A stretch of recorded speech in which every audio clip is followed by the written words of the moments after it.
Hi, my name is Caroline Mitchell. I'm 32 years old, and I live in Portland, Oregon. Until 3 weeks ago, I would have said I had the perfect life. I worked as a marketing manager for a sustainable tech company, lived in a renovated Victorian home in the Pearl District with my husband David, and had the best friend anyone could ask for. Or at least that's what I thought. David and I had been married for 7 years. We met in college. He was studying engineering and I was in business administration. We were that kind of couple everyone envied. You know when people say, "You two are the perfect couple?" That was us. He was thoughtful, funny, and always supported me in my projects. He worked as a software engineer at a downtown startup, made good money, and we were dreaming of having kids next year. My best friend, Jessica, had been part of our lives forever. We'd been friends since high school, went through college together, and she was my maid of honor. Jessica was a freelance photographer who specialized in weddings and family portraits. She lived just 15 minutes away from us in the Hawthorne district, in a cute little apartment above a coffee shop. The three of us were inseparable. We had weekly dinners, went on weekend trips to the coast, and she was practically family. I remember the morning of my birthday, March 15th, waking up to the sound of rain pattering against our bedroom windows. Portland in March is all about those gentle, persistent drizzles that make everything look fresh and green. David was already up, and I could smell coffee brewing downstairs. When I walked into our kitchen, he had prepared my favorite breakfast: blueberry pancakes with real maple syrup, and there was a small wrapped gift next to my plate. "Happy birthday, sweetheart," he said, kissing my forehead as I sat down. The gift was a delicate silver bracelet with a small heart charm engraved with our wedding date. It was beautiful, and I felt that warm feeling in my chest that comes from being truly loved and understood. "I love it," I said, fastening it around my wrist. "Thank you for making this morning so special." David smiled and sat across from me with his own cup of coffee. "Well, this is just the beginning. Jessica called earlier.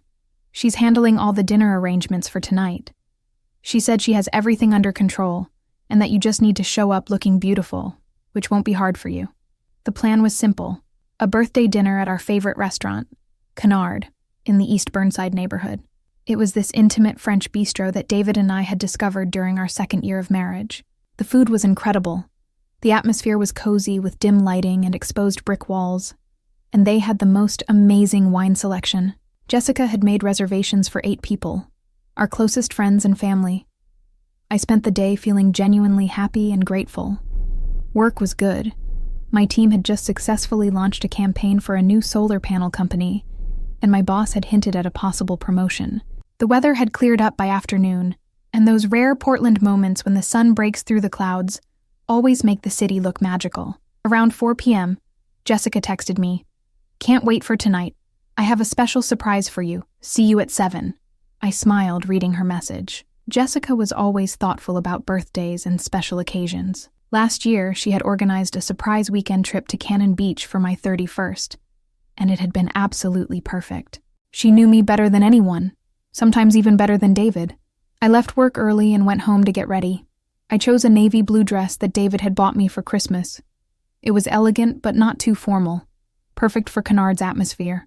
I did my hair in loose waves and put on some makeup, feeling excited about the evening ahead. David came home around 6 p.m., looking handsome in his dark jeans and the gray sweater I'd given him for his birthday. "You look stunning," he said, wrapping his arms around me. "Ready for your special night?" "More than ready," I replied, leaning into his embrace.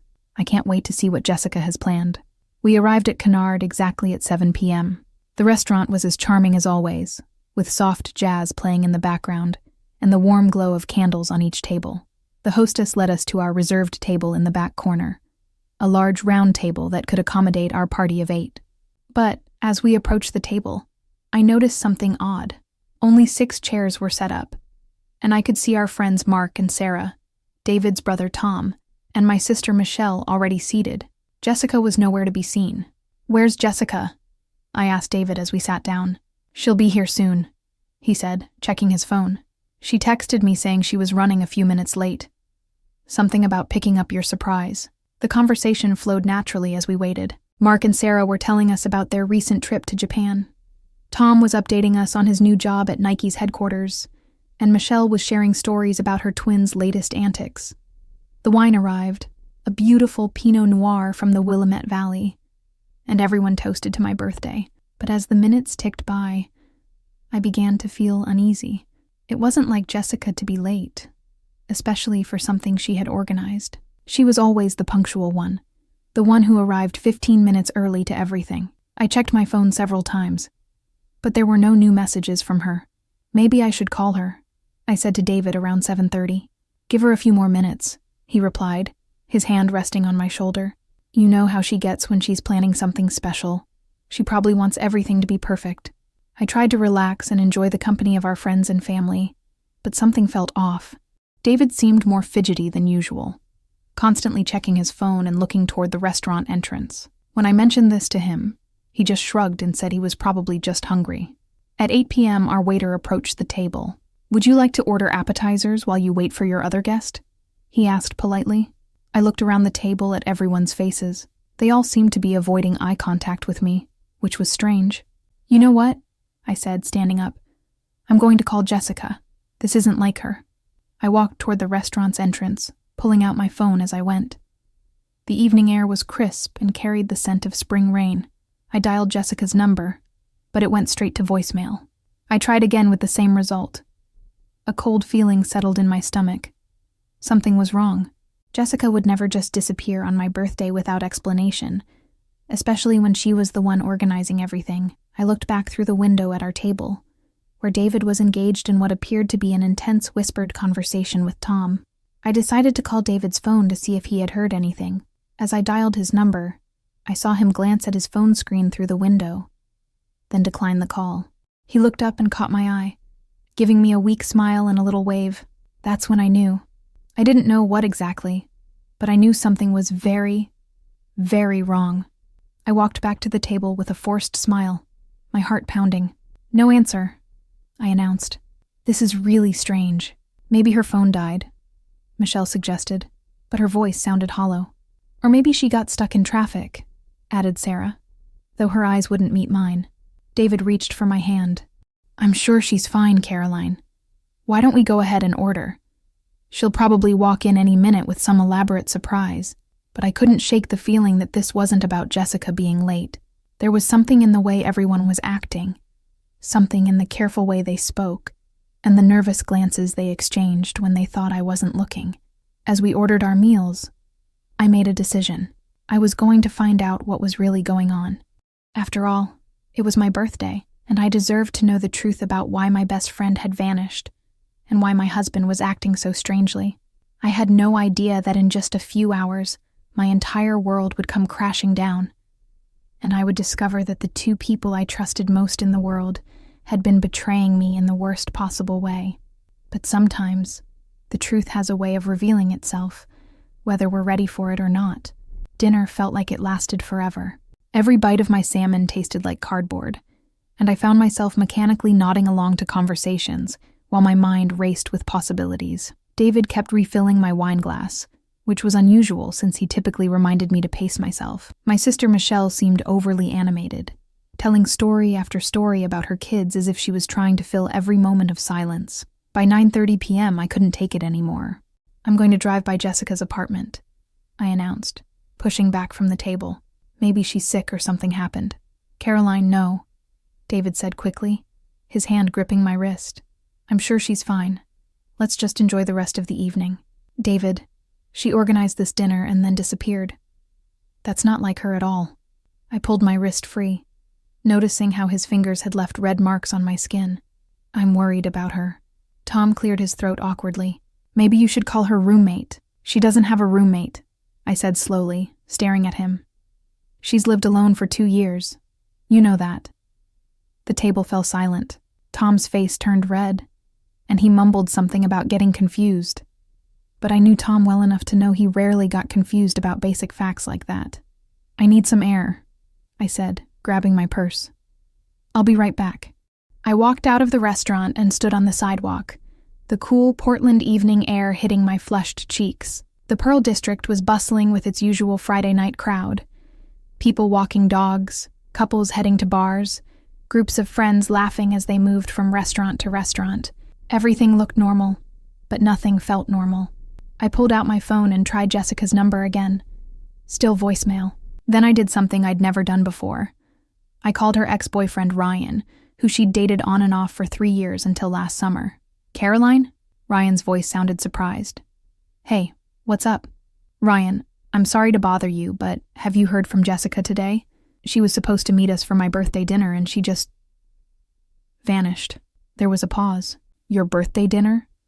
But she told me she couldn't hang out tonight because she was having dinner with David to discuss some surprise for you. My blood went cold. What do you mean, dinner with David? She said David wanted to plan something special for your birthday and asked her to help. They were meeting at that Italian place on Hawthorne. Nostrana, I think. She seemed excited about it. My hands started shaking. When did she tell you this? This afternoon, around 3 p.m. She called to cancel our coffee plans for tomorrow morning. Said she might be busy with whatever they were planning. I hung up without saying goodbye. Nostrana was a 20-minute drive from Kennard, and it was definitely not where Jessica would go to plan a surprise for me. It was intimate, romantic, the kind of place you'd take someone you were dating. My mind was spinning, but I forced myself to think clearly. I needed to know the truth. I walked back into the restaurant, where everyone was pretending to have animated conversations, but immediately went quiet when they saw me. I'm not feeling well, I announced. I think I need to go home. David stood up immediately. Of course, sweetheart. Let me get the check. No, stay and finish dinner with everyone. I'll drive myself home. Caroline, I'm not letting you drive when you're not feeling well, David said firmly. We'll both go home. But I was already moving toward the exit. I said I'll drive myself home, David. Stay with our friends. I heard him call my name, but I kept walking. Once I was in my car, I sat in the parking lot for a moment, my hands gripping the steering wheel. I could see David through the restaurant window, talking urgently with Tom. They looked like they were having an argument. Instead of driving home, I found myself heading toward Hawthorne. I told myself I was being paranoid, that there was probably a perfectly innocent explanation for why Jessica had told Ryan she was meeting David. Maybe they really were planning a surprise, and the timing had just gotten messed up. But as I pulled into the parking lot of Nostrana, my heart stopped. There, parked in the back corner of the lot, was David's black Honda Civic. And right next to it was Jessica's white Subaru Outback, with the distinctive REI and Patagonia stickers on the back window. I sat in my car, staring at those two vehicles, feeling like I was in some kind of nightmare. The restaurant's warm light spilled onto the sidewalk, and I could see couples through the windows, sharing intimate dinners. My husband and my best friend were in there, having what looked like a very private conversation. I got out of my car and walked toward the restaurant's entrance. The hostess smiled at me warmly. Table for one? Actually, I'm looking for my husband, I said, my voice surprisingly steady. David Mitchell? He's here with a woman with long blonde hair? The hostess's expression shifted slightly. Oh, yes. They're at table 12 in the back corner. Would you like me to? No, thank you. I'll find them. I walked through the restaurant, my heels clicking on the hardwood floors. Nostrana had a cozy, dimly lit atmosphere with exposed brick walls and soft jazz playing in the background.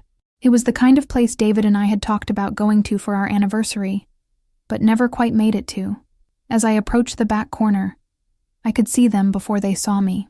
David was leaning across the table, his hand covering Jessica's. She was wearing a red dress I'd never seen before, something silky and elegant that showed off her figure. They were looking into each other's eyes with an intensity that made my stomach churn. I stood frozen for a moment, taking in the scene. This wasn't a meeting about planning a surprise for me. This was a date, an intimate, romantic date between my husband and my best friend. Jessica saw me first. Her face went completely white, and she jerked her hand away from David so quickly that she knocked over her wine glass. The sound of breaking glass made David turn around, and when he saw me standing there, he looked like he'd been caught stealing. Caroline, he said, his voice barely above a whisper. What are you doing here? I couldn't speak. I just stood there, staring at them. Jessica's red dress, David's guilty expression, the romantic atmosphere, the way they'd been looking at each other. It all clicked into place like pieces of a horrible puzzle. I called Ryan, I finally managed to say. He told me Jessica was having dinner with you to plan something for my birthday. Jessica's eyes filled with tears. Caroline, I can explain. How long? I interrupted, my voice getting stronger. How long has this been going on? David stood up, reaching toward me. Caroline, please, let's not do this here. How long?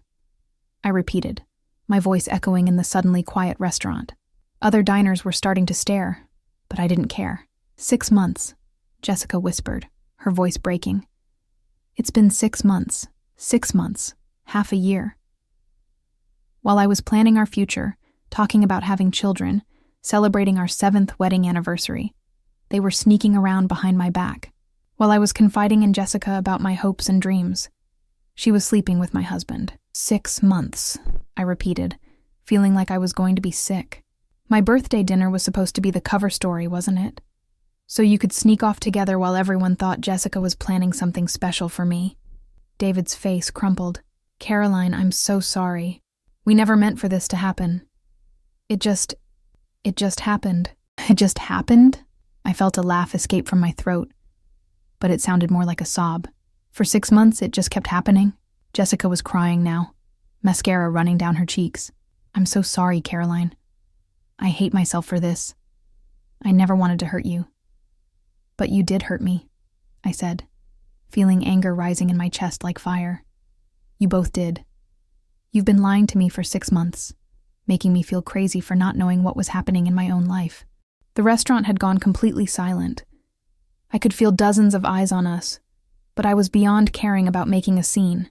My entire world had just imploded, and I was standing in the wreckage trying to figure out how to breathe. I trusted you, I said to Jessica. You were my maid of honor. You were supposed to be my best friend. I am your best friend. Jessica said desperately.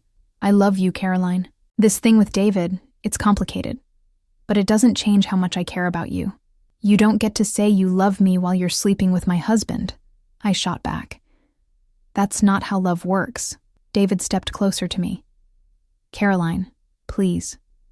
Can we go home and talk about this privately? I looked at him, really looked at him, and saw a stranger. The man I'd been married to for 7 years. The man I'd trusted with my heart, my future, my dreams, was someone I didn't recognize at all. No, I said quietly. We can't go home and talk about this, because there's nothing to talk about. I turned to walk away, but then I stopped. A thought had occurred to me, a realization that made me feel both devastated and strangely empowered. You know what? I said, turning back to face them. Everyone's still at Kennard, waiting for Jessica to show up with my birthday surprise. I think I'll go back and let them know I found it. David's face went pale. Caroline, don't what? Don't tell our friends and family the truth? Don't let them know why my best friend missed my birthday dinner? I felt a strange calm settling over me. The shock was wearing off, replaced by something else. A clarity I hadn't felt in months, maybe even years. Actually, I said, pulling out my phone, I have a better idea. Since you two are so good at making plans behind my back, let me make a plan of my own. I opened my contacts and scrolled to a number I hadn't called in a long time. But tonight seemed like the perfect time to reconnect with some old friends. As I walked away from their table, leaving them sitting in their wreckage of spilled wine and broken glass, I realized that sometimes the worst moments of your life can also be the most liberating. I was about to find out just how liberating the truth could be. I sat in my car outside Nostrana for a few minutes, my hands still shaking as I scrolled through my phone contacts. The number I was looking for belonged to Amanda Chen, a journalist friend from college who now worked for the Portland Tribune. We'd lost touch over the years, but I remembered her telling me at our 5-year reunion that she'd moved into investigative reporting and was always looking for compelling human interest stories. But as I stared at her contact information, I realized that wasn't the kind of plan I wanted to make. This wasn't about revenge or public humiliation. This was about reclaiming my own narrative and my own dignity. Instead, I called my sister Michelle. Caroline? Michelle's voice was concerned. Are you okay? David said you weren't feeling well and left the restaurant. Michelle, I need you to listen to me very carefully, I said, my voice steadier than I felt. I'm going to tell you something, and then I need you to help me with something tonight. Of course. What's going on? David and Jessica are having an affair. They've been seeing each other for 6 months. I just found them together at Nostrana." There was a long silence on the other end. Finally, Michelle said, "Oh, Caroline, I'm so sorry. I suspected something might be going on, but I hoped I was wrong." "You suspected?" I felt a fresh wave of hurt. "Why didn't you tell me?" "Because I wasn't sure, and I didn't want to hurt you if I was wrong. But the way they've been acting lately, the way they look at each other, I should have said something. I'm so sorry." I closed my eyes, feeling the weight of how many people in my life had been keeping this secret from me. Who else knows? I think Tom might suspect something. Maybe Mark and Sarah, too. We've all been worried about you, Caroline. You've seemed so happy lately, and we didn't want to be the ones to destroy that if we were wrong. Well, now you don't have to be, I said bitterly. I destroyed it myself by finding out the truth. Where are you now? Michelle asked. Are you safe? I'm in my car, and I'm going to drive back to Kennard right now. I want you to make sure everyone stays until I get there. Tell them I have an announcement to make. Caroline, are you sure that's a good idea? Maybe you should come to my house instead. We can talk about this privately. No, I said firmly. I'm tired of things being done privately. I'm tired of secrets and lies and people protecting my feelings. It's my birthday, and I want to be honest with the people I care about. Okay, Michelle said softly. I'll make sure everyone stays. I hung up and started driving back to Kennard. The streets of Portland looked different now. The familiar neighborhoods and landmarks seemed like they belonged to someone else's life. 20 minutes ago, I'd been Caroline Mitchell, the happily married marketing manager with the perfect life. Now, I was Caroline Mitchell, the woman whose husband and best friend had been betraying her for half a year. When I walked back into Kennard, I could see that everyone was still at our table, but the atmosphere was tense. David wasn't there, which didn't surprise me. Michelle caught my eye and gave me a small nod of encouragement. Hey, everyone, I said, approaching the table with what I hoped was a confident smile. Sorry I disappeared like that. I had to take care of something. Caroline, are you feeling better? Sarah asked, her voice overly bright. Actually, I'm feeling much better than I have in months, I said, sitting down in my chair. In fact, I'm feeling clearer than I have in a long time, and I want to share something with all of you. I looked around the table at these people who had been part of my life for years. Tom, David's brother, who had helped us move into our house. Mark and Sarah, who had been on double dates with us dozens of times. Michelle, who had held my hand through every major life event since we were children. I found David and Jessica tonight, I said simply. They're having an affair. They've been seeing each other for 6 months. The reaction was immediate and varied. Tom's face went completely red. Mark said, Oh shit, Caroline. Sarah gasped and covered her mouth with her hand. Michelle reached over and squeezed my arm. I know some of you suspected, I continued, and I understand why you didn't tell me. But I want you all to know that I'm not angry with you. I'm grateful to have people in my life who care about me enough to worry about my feelings. Caroline, Tom said, his voice strained. I'm so sorry. I should have said something to David. I should have... No, I interrupted. This isn't your fault. This is David's fault, and it's Jessica's fault. They're adults who made choices, and now they get to live with the consequences of those choices. I took a sip of my wine and continued. You know what the worst part is? It's not that they fell in love with each other. People can't always control their feelings. The worst part is that they lied to me for 6 months. They made me feel crazy for sensing that something was wrong. They turned my own instincts against me. Sarah was crying now. Caroline, I'm so sorry. If there's anything we can do... Actually, there is something you can do, I said. I want you all to know that I'm going to be okay. I'm going to be more than okay. Because for the first time in months, I know what's real and what isn't. And that's actually a gift. My phone buzzed with a text from David. Caroline, please come home. We need to talk. I showed the message to the table. He wants me to come home so we can talk. What do you think I should do? Don't go, Michelle said immediately. Come stay with me tonight. Actually, I said, I think I should go home, but not to talk to David. I want to pack some things and make some phone calls. I have a lawyer friend who owes me a favor. Tom looked miserable. Caroline, is there any chance you might be able to work this out? I know what David did was wrong, but maybe with counseling. I looked at him, really looked at him, and saw genuine pain in his eyes.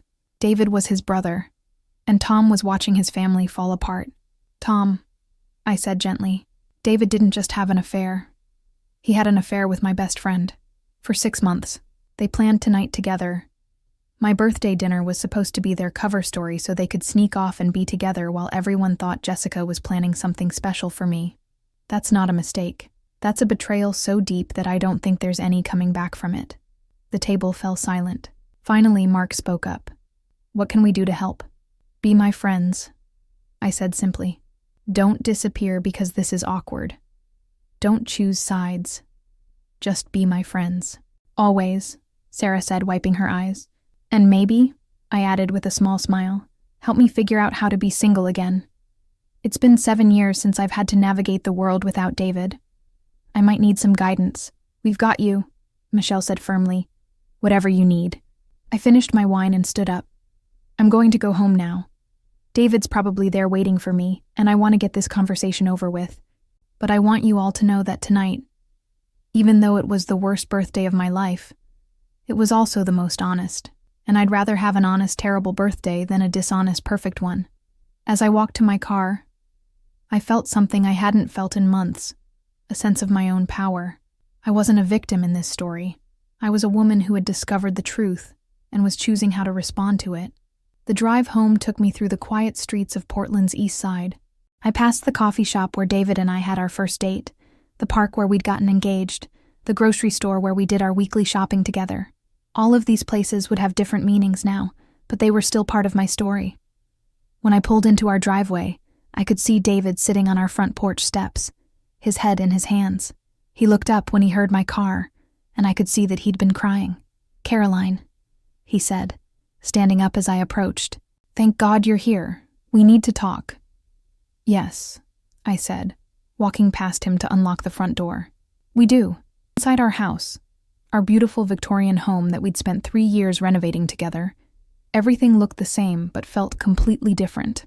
The photos on the mantle of our wedding, our vacations, our life together, now seemed like artifacts from someone else's existence. I'm going to make some tea, I said. And then we're going to talk. But first, I want you to know that I told everyone at dinner what I found tonight. David's face went pale. You told them about Jessica and me? I told them the truth. That you've been having an affair for 6 months. That tonight was supposed to be your cover story so you could be together while everyone thought she was planning something special for my birthday. I put the kettle on the stove and turned to face him. I'm done with secrets, David. I'm done with lies. If you want to have this conversation, we're having it honestly. David sat down heavily at our kitchen table. Caroline, I know you're angry. I'm not angry, I interrupted. I'm hurt. I'm disappointed. I'm sad. But I'm not angry. Anger would require me to care more about this relationship than I apparently have been for the past 6 months. What do you mean? I sat down across from him, the same table where we'd had breakfast that morning, where he'd given me the silver bracelet that now felt like a mockery around my wrist. I mean that somewhere along the way, we stopped being honest with each other. I stopped paying attention to what was really happening in our marriage, and you stopped caring about what that dishonesty would do to me. We've been living like roommates who have good sex occasionally, not like partners who are building a life together. David's eyes filled with tears. That's not true. I love you, Caroline. I've always loved you. Maybe you do love me, I said. But you don't respect me. If you respected me, you wouldn't have lied to me for 6 months. You wouldn't have made me feel crazy for sensing that something was wrong. You wouldn't have used my birthday as a cover story for your affair. The kettle whistled, and I got up to make tea. The simple act of preparing something warm and comforting felt like self-care in a moment when I desperately needed it. What happens now? David asked quietly. I set a mug of tea in front of him and sat back down. Now we get divorced. And we try to do it as kindly as possible, because despite everything, we did love each other once. We built a life together, and we deserve to honor that, even as we end it. Caroline, please, can't we try counseling? Can't we try to work this out? I looked at him across the table. This man I'd shared a bed with for 7 years, and felt nothing but sadness. David, if you had come to me 6 months ago and said you were having feelings for Jessica, we might have been able to work through it. If you had been honest with me about what was happening, we might have found a way to save our marriage. But you didn't do that. You chose to lie to me, and you chose to keep lying to me, and you chose to involve my best friend in that lie. Those were your choices, and now we all have to live with them. So that's it? He asked. 7 years of marriage, and you're just done? I'm done with being lied to, I said. I'm done with feeling crazy. I'm done with not trusting my own instincts. I'm done with being married to someone who could betray me this completely and then ask me to pretend it didn't happen. I stood up and walked to the window, looking out at our backyard where we'd planted a garden together last spring. I'm going to pack some things tonight and stay with Michelle for a while. Tomorrow I'm going to call Rebecca Martinez. Remember her from law school? She's a family attorney now. And then we're going to figure out how to untangle 7 years of shared life as respectfully as possible. What about the house?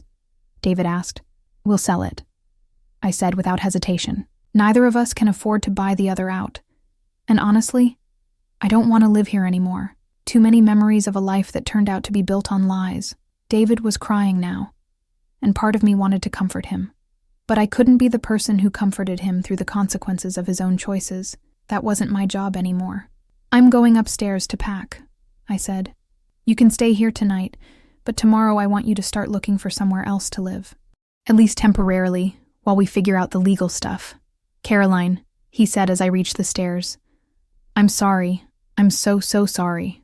I paused and looked back at him. I know you are. And I forgive you. But forgiveness doesn't mean I'm going to stay married to you. It just means I'm not going to carry this anger around for the rest of my life. As I packed my clothes into a suitcase, I thought about the woman I'd been that morning.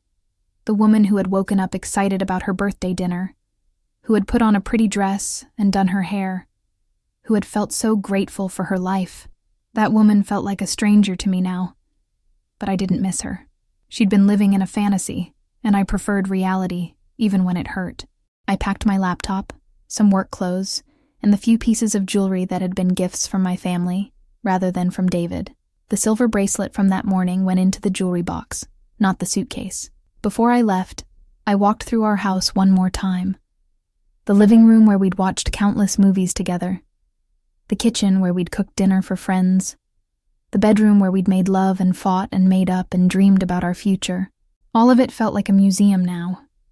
Beautiful, but belonging to the past. David was still sitting at the kitchen table when I came downstairs with my suitcase. This is really happening, he said, more to himself than to me. Yes, I said. It is. I love you, Caroline. I want you to know that. I love you too, I said, and meant it. But love isn't enough when there's no trust. And I don't think I'll ever be able to trust you again. I walked to the door, then turned back one last time. For what it's worth, I hope you and Jessica are happy together. I hope this was all worth it. But I also hope you both learned something about the cost of dishonesty. Because if you can lie to me for 6 months, you can lie to each other too. And then I left, closing the door on 7 years of marriage and walking into whatever came next. As I drove to Michelle's house, I rolled down the windows and let the cool Portland air fill my car. The city looked different again. Not like someone else's life this time, but like a place full of possibilities.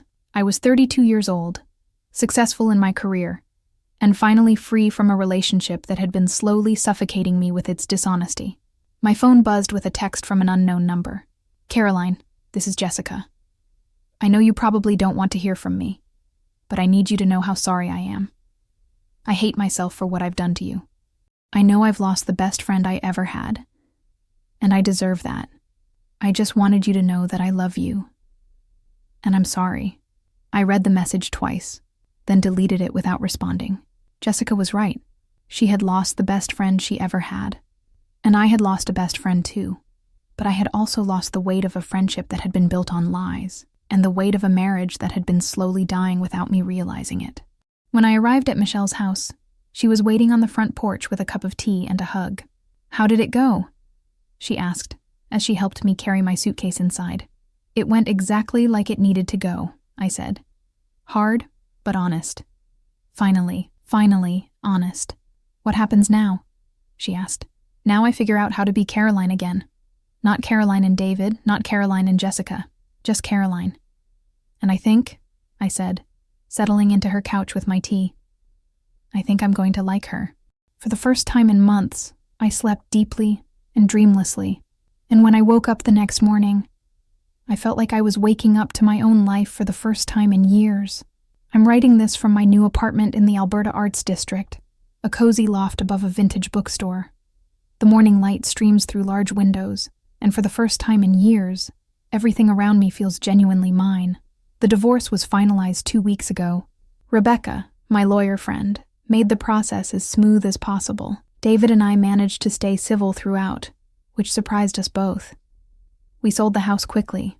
Portland's market is crazy, and I used my share to pay off debts and buy this place. Work gave me the promotion I'd been hoping for. I'm now Senior Marketing Director for the Pacific Northwest region. Better pay, more responsibility, and projects I actually care about. The hardest part wasn't losing David. It was losing Jessica.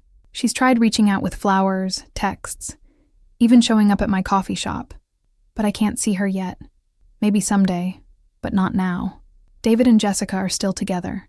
Friends have seen them around town, and Tom mentioned they're moving in together. I hope they're happy, but I also hope they've learned something about honesty. Living alone has been a revelation. I was terrified I'd be lonely, but instead, I've rediscovered parts of myself I'd forgotten. I take pottery classes, joined a hiking group, and last weekend stood at Multnomah Falls feeling more like myself than I had in years. I've been dating casually. Nothing serious, just remembering how to be single. There's Marcus, a conservation biologist from the zoo. 3 dates so far, and he makes me laugh. The strangest thing is being comfortable with uncertainty. For years, I had everything planned out with David. Now I have no idea what's coming, and that's both terrifying and exciting. Michelle has been incredible, letting me cry, helping me move, celebrating small victories. She was honest about seeing our marriage fall apart before I did. "You were performing happiness instead of feeling it," she told me over Thai food and wine. She was right. I'd been so focused on being the perfect wife that I stopped paying attention to whether I was actually happy. Last week I had lunch with Mark and Sarah, the first time since that birthday dinner. They said they'd been worried about me for months, that I seemed like I was trying too hard to be happy. That night feels like it happened to someone else now. That woman in the navy dress, excited about her birthday, seems like a character from a book. But I'm grateful she had the courage to demand the truth when something felt wrong. Yesterday was my 33rd birthday. I spent it hiking, then had dinner with Michelle's family. Simple, honest, exactly what I wanted. No surprises, no secrets, just good people and real connection. As I write this, I can hear Portland waking up outside. Espresso machines, buses, people walking dogs. It's the soundtrack of a life that's entirely my own. I don't know what comes next. Marriage again? Kids? A move to somewhere new? But I know I'll face whatever happens with my eyes open and my instincts intact. I'll never again ignore that voice that says something's wrong. The silver bracelet David gave me that morning sits in my jewelry box, wrapped in tissue. Part of a story that's over while I write the next chapter. I'm Caroline Mitchell. I'm 33, and I'm finally free to be exactly who I am. 3 months ago, I walked into a restaurant looking for my missing friend. Instead, I found something more valuable. I found myself, and that's the best birthday gift I could have asked for.